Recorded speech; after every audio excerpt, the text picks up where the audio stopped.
Berikut penghitungan dan jurnal untuk pengeluaran atau biaya yang dapat memperpanjang umur masa manfaat.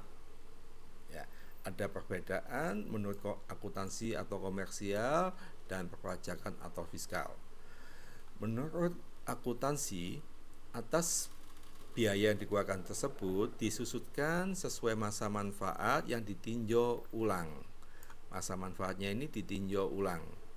Dalam hal ini, jumlah tercatat aset tetap harus ditambahkan dengan biaya perbaikan tersebut. Jadi, karena ada pembiayaan yang nilainya besar, kemudian diharapkan memberikan tambahan masa manfaat, maka masa manfaatnya ditinjau ulang, yaitu menambah masa manfaat. Kemudian jumlah yang tercatat aset tetap ditambahkan dengan biaya yang dikeluarkan. Ya. Kemudian untuk perpajakan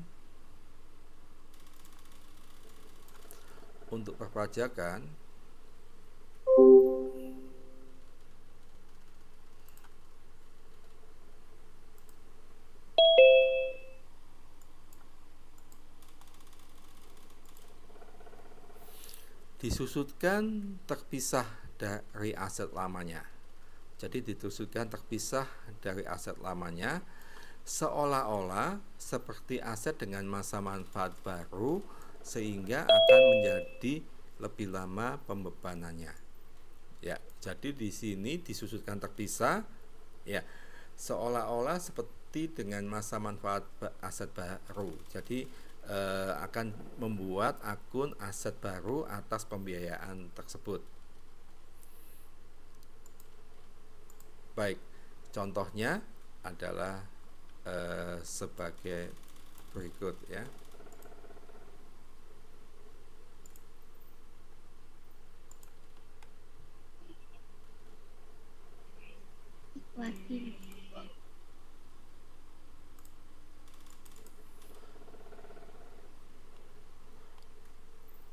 Sebuah truk yang dibeli pada 11 Desember 2014 dengan harga 240 juta. Pada tanggal 25 Oktober 2019, perusahaan mengeluarkan biaya perbaikan truk sebesar 50 juta, yaitu adalah capital expenditure ya untuk truk tersebut, di mana biaya tersebut dapat menambah masa manfaat 3 tahun. Diperkirakan dengan biaya tersebut akan menambah masa manfaat 3 tahun. Kemudian truk tadi, metode penyusutannya komersial maupun fiskal adalah metode garis lurus, dan juga masa manfaat truk secara fiskal dan komersial adalah 8 tahun masuk kelompok 2. Jadi metode penyusutannya, masa manfaatnya sama atau tidak ada perbedaan.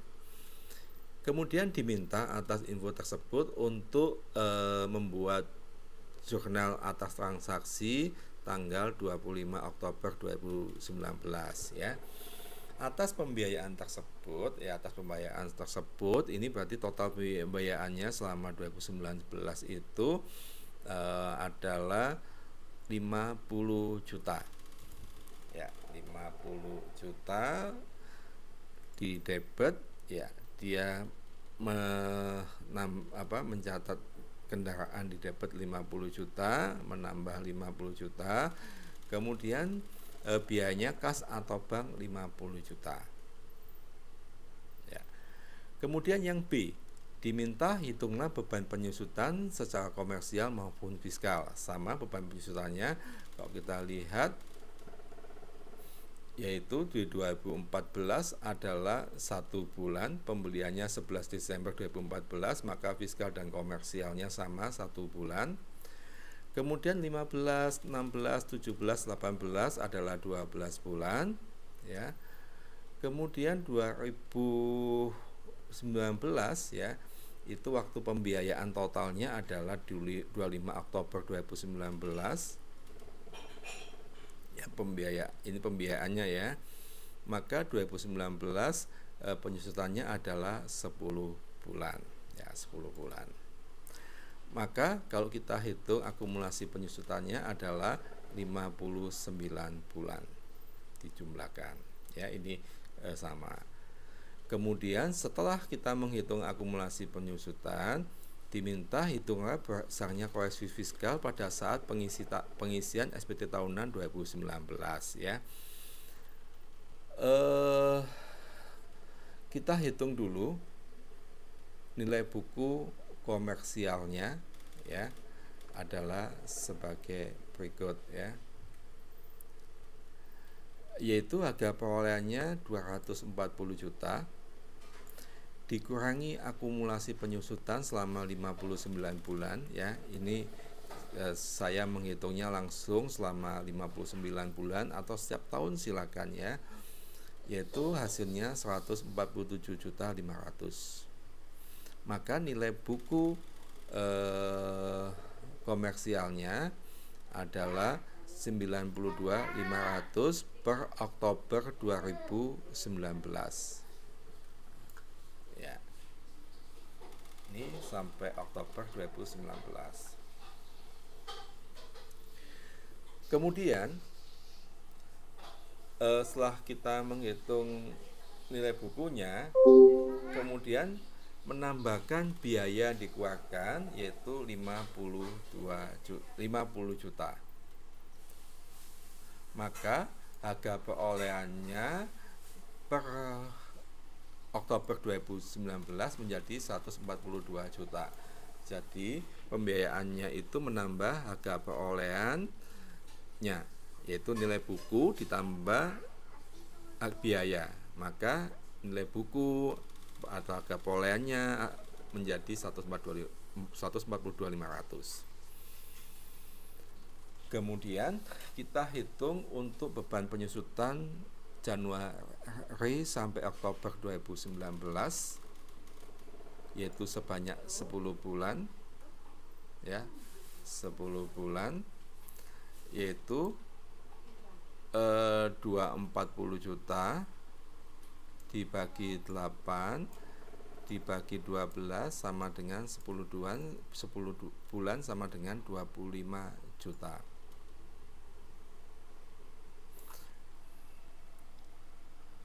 Kemudian November sampai Desember 2019 ya adalah 2 bulan. Nilai bukunya menggunakan 142.500. Yang 10 bulan waktu belum ada pembiayaan itu menggunakan nilai buku 240 ya. Kemudian yang November sampai Desember 2019 menggunakan nilai buku yaitu 142.500 setelah ditambahkan biaya. Kemudian masa manfaatnya menjadi 73 bulan, maka dibagi 73 bulan dikali 2. Bagaimana menghitung yang 73 bulannya adalah sebagai berikut ya.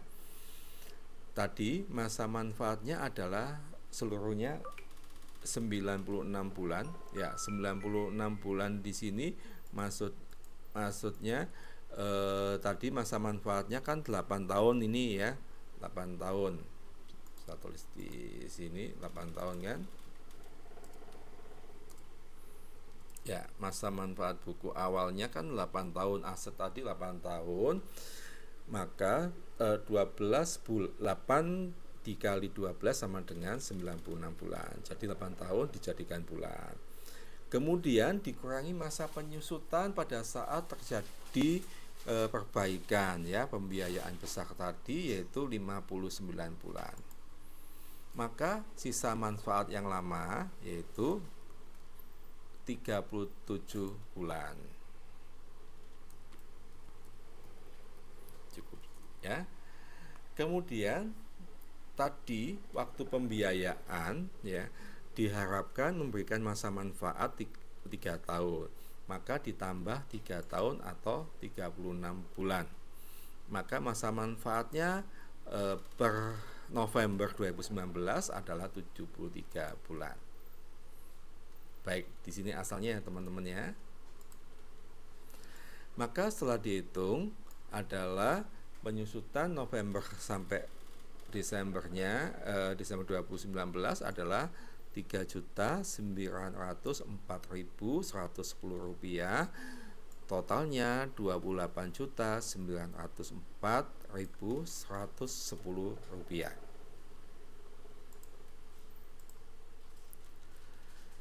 Maka jurnalnya pada 31 Desember ya, itu biaya penyusutan 28904 ya. Kemudian akumulasi penyusutan 28904. Ya, ini jurnalnya pasti setiap bulan ya, cuma ini menunjukkan bahwa selama 1 tahun itu biaya penyusutannya totalnya 28904. Itu yang komersial. Kemudian yang fiskal ya. Yang fiskal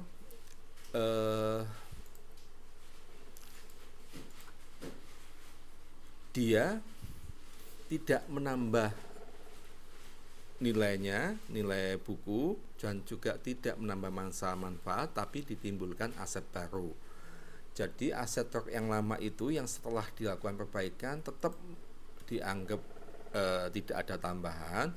Jadi di 2019 yaitu selama 1 tahun penyusutannya adalah 240 juta dibagi 8 seperti biasa sama dengan 30 juta. Kemudian ditimbulkan aset baru ya, seakan-akan ada aset barunya, yaitu untuk menghitung November sampai Desember 2019 2 bulan, yaitu 50 juta dibagi 8 dibagi 12 ya, maksudnya 50 juta dibagi 8 tahun. Masa manfaatnya sama, kalau yang truk 8 tahun ini juga tambahnya 8 tahun juga gitu ya, dibagi 12 dikali 2, yaitu menghitung 2 bulan masa manfaat seperti biasa begitu. Maka penyusutan November sampai Desembernya adalah 1.041.667.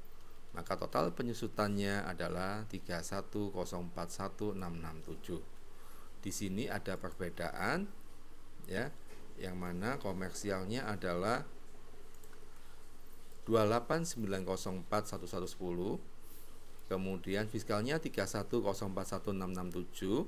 Maka di sini ada beda tetap, yaitu sebesar 2.137.557. Maka pada saat pengisian SPT tahunan 2019 rekonsiliasi fiskalnya negatif sebesar 2.137.557 ya. Baik, begitu mengenai pembiayaan yang menambah masa manfaat. Terima kasih.